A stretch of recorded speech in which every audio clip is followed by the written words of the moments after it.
పద్మమ్మ నీకు శరణము. మీకు అనంత కోటి కోటి కోటి కృతజ్ఞతలు పద్మమ్మ తల్లి, జగన్మాత, ఆది పరాశక్తి, అమ్మల గన్నమ్మ, దయగల తల్లి, కరుణామూర్తి, ప్రేమామూర్తి.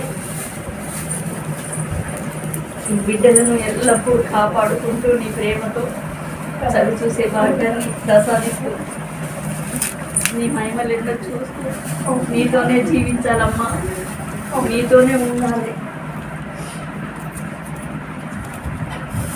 నీతోనే క్షణ క్షణము నాకు గడిసిపోవాలి, నీతోనే క్షణ క్షణము